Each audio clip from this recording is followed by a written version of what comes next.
Okay. Ayun po, Father. Sorry po. Una-una po na ay sorry. Kasi nabanggit nyo lang po sa akin ng oras na ayaw nyo ng celebration. Every 5 years nga, gano'n.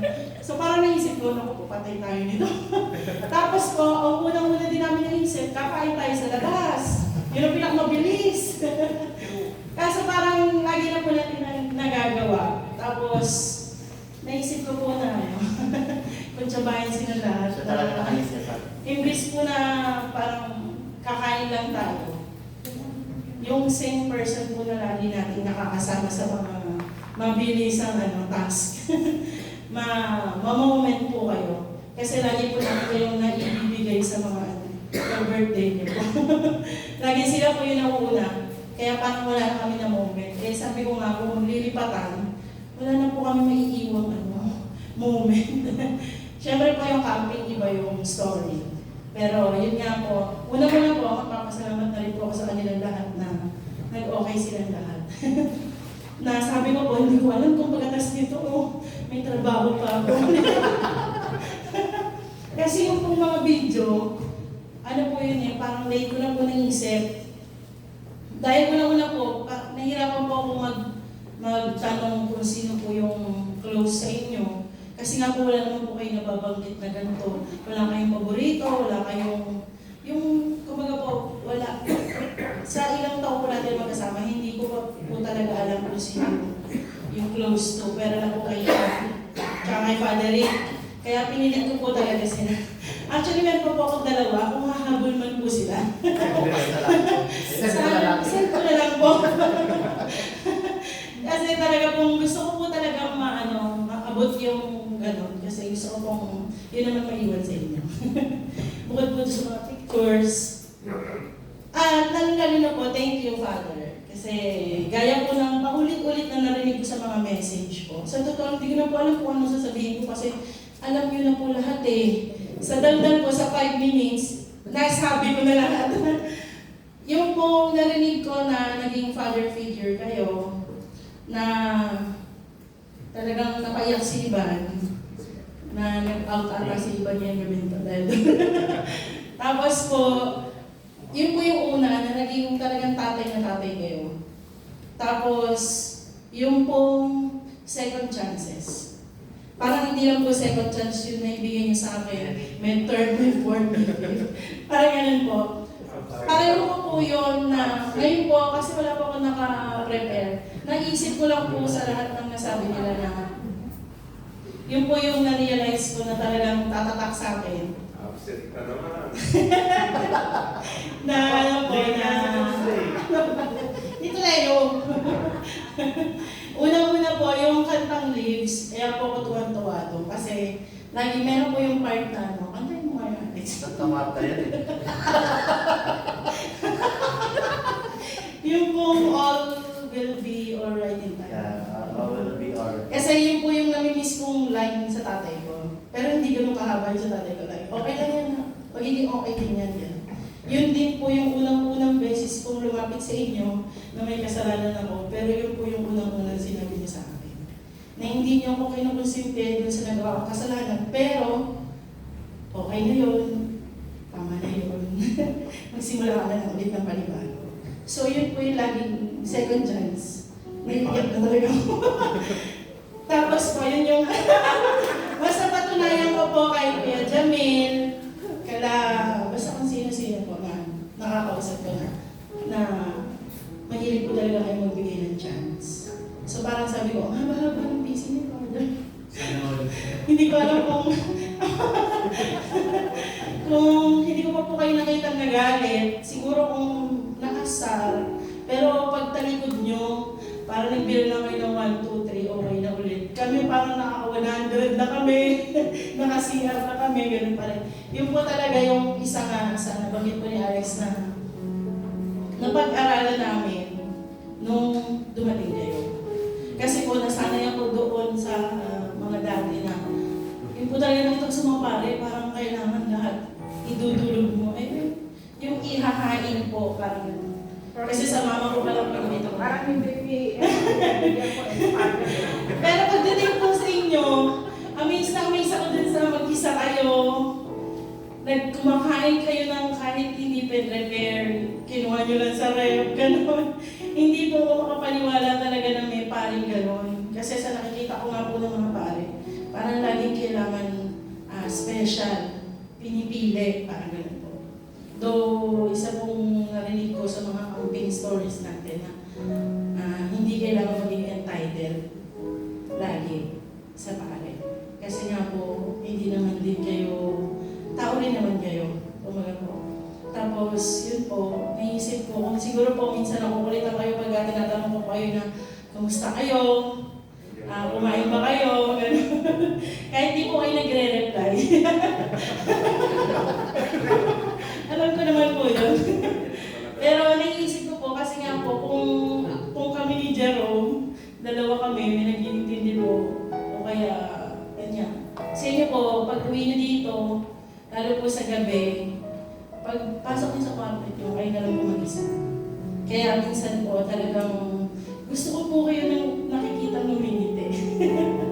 Tsaka idadagdag ko po dito sa tattoo ko yung unang-unang smile na nakuha ko sa sobre.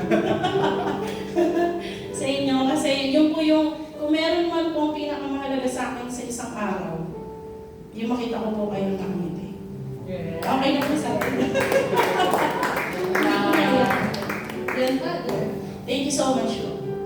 Happy birthday po.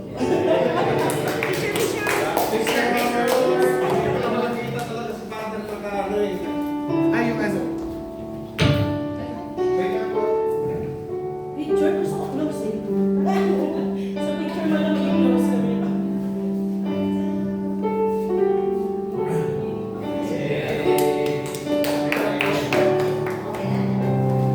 Nakatawi. Eh! Papal.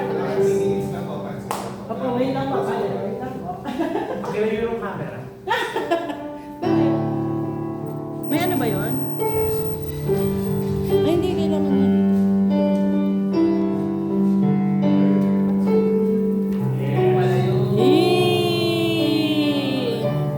Ayun po tayo lahat.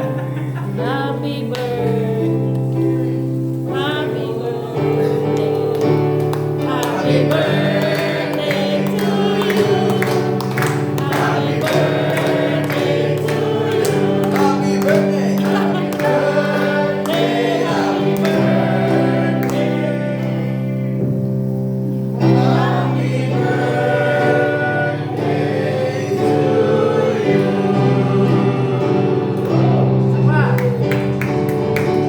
Happy birthday. Happy birthday. Happy birthday to you. Happy birthday to you. Happy birthday. Happy birthday to you. Happy birthday. Happy birthday. Happy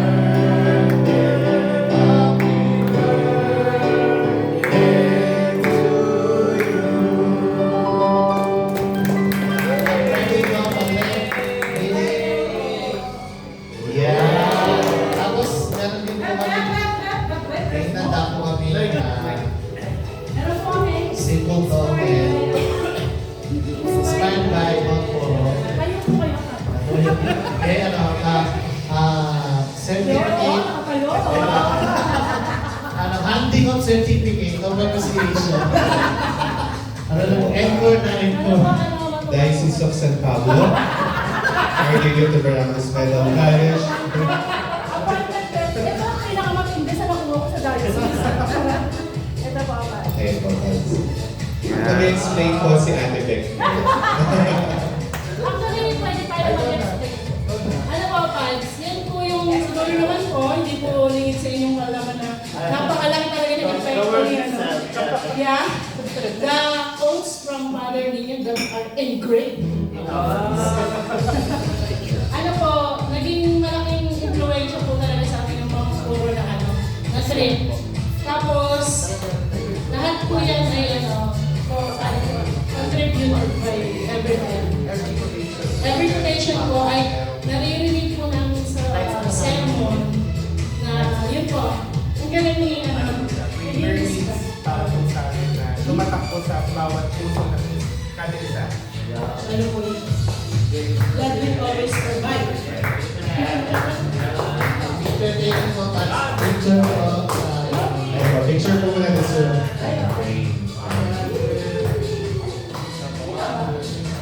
Tapos lahat tayo. Lapit po tayo. Dito.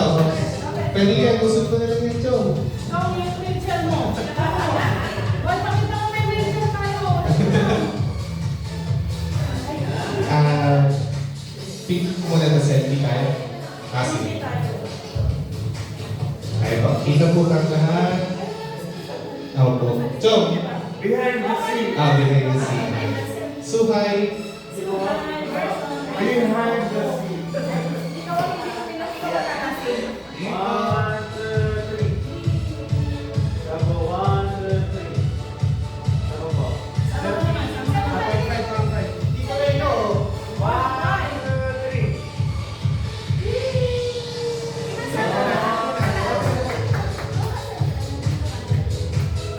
Si Johnny B. Ayan, ayan. Yun. Oo nga. Yun. Behind the scene.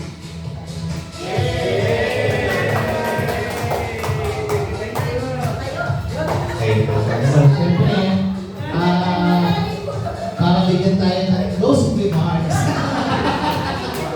Ang ating birthday celebrant, bigyan tayo ng pagpauwing mensahe. Pagpauwi. Magsilayas na. Ay, wag ka lang mag-ano ha. Patayin mo lahat. Upo na lang ako siguro. Kaso sarap na ako eh. Ilang po pa. Yan. Di salamat sa inyong preparasyon sa mga ginawang ito. Hindi ba dito, mahirap ito. Pero of course, sa akin ay hindi mahalaga yung successful but yung painful na sa iyo ni Mother kung paano mo ginawa. Basta, salamat ng marami. Of course, hindi naman talaga ako sanay sa ganito. Mas gusto ko yung okay na rin itong ganito. Yung ganitong ibig sabihin yung malaking event. Hindi ko gusto yung ganito.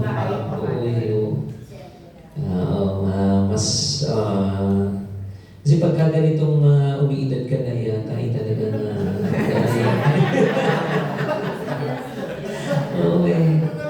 May sound pa. Ewan ko ba para kasi kasi mas natututo ako din sumatang ng mga pangaliban na nakikita ko. Kasi yung matatandang masiyahin. Kasi tinitingnan ko talaga sila. Sabi ko, bakit sila masasaya? Yun lagi tinitingnan ko na. So, wala naman sila wala silang mga expectation eh. So yun ang una. Kasi pag nag-expectation, pag marami kang expectation sa buhay, lalo ka nagiging malungkot eh. Kaya less expectation, mas okay. Mas maganda yung buhay. Simple. Ayun, kaya ganun lang. Enjoy lang ang buhay. Tapos ako nga, hindi ako mahilig sa marami. Kaya nga, di totoo yun eh. Totoo na medyo pinipili ko lang din sinasama ako. Hindi ako sa namimili. Hindi ako sa namimili. Lahat kaya kong pakibagayan. Lahat. No? Pero, mayroong mga tao, kasi nga ako na ay pari ako eh. Meron talagang dapat na boundaries. Hindi, meron kasing iba na maaring masyak sila sa makikita nila sa ginagawa ko dahil ako'y pare. Ngayon, kapag ginagawa ko na yung mga bagay na beyond sa aking pagkapare, nagiging as a human na ako at naiintindihan mo ito, ibig sabihin, at home ako sa iyo. Ayun, at home ako sa iyo. Kaya pagka ako'y nagjo-joke na ng lampasan hanggang ulo, talagang masisira ng dignidad mo. Matawa ka doon. Oo, mas okay yun sa akin. Pero yun, hindi ako masyado, may boundaries pa rin ako. Kaya, yun, para sa akin, mahalaga kasi yun yung mga boundaries na yun sa buhay. Kaya, minsan, may mga ganun akong bagay sa buhay, sana maunawaan niyo yung mga ganun. Pero lahat naman kaya mong pakibagayan. Kahit si SP, o si kaya ko yan. Kaya ko yan. Wala akong problema dyan.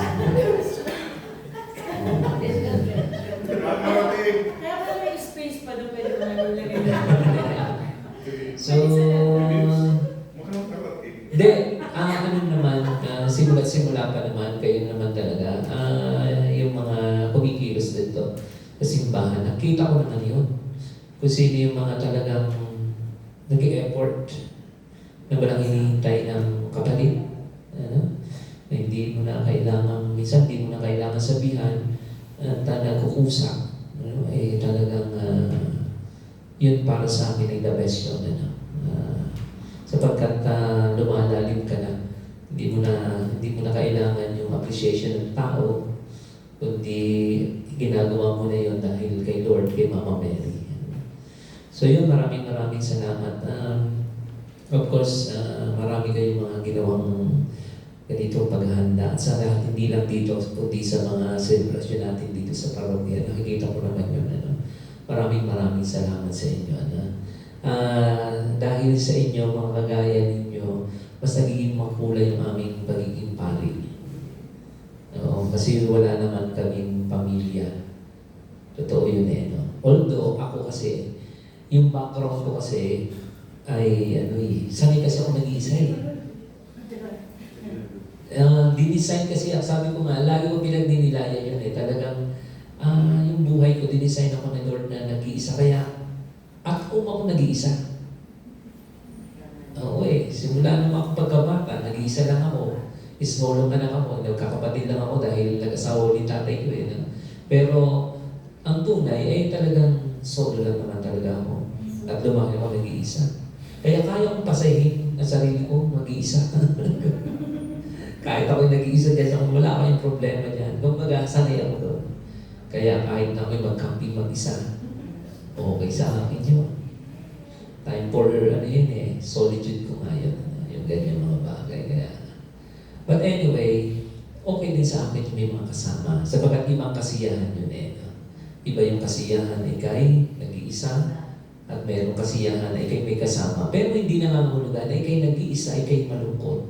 Hindi. Yun ay napatunayan ko na yun sa aking sarili. Kaya, ayun, maraming salamat sa pagpupuno nyo ng kasiyahan na naandyan kayo. Ayan. So, God bless sa inyo lahat. God bless sa akin. Salamat sa inyo. God bless. Yun lang. Thank you so much po. Okay. That concludes our night for tonight. So, grab your glasses and happy birthday po, Patrick. Abangan ba namin yung glasses? Oo. Ito ba po nasa dalihan? Salamat sa inyong mga handa. Ayun. At napaka... Pwede na po sabihin natin yung cake. Kay Ate Mitch, ng mga interview. Salamat ng marami sa effort. Sana po hindi ko nalampasan yung boundaries. May nakita ko magandang kanta ba? I'm looking at people and how it changes with time. And lately all I've been seeing are people falling down and losing their mind.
Maraming po sa inyo lang. Happy birthday.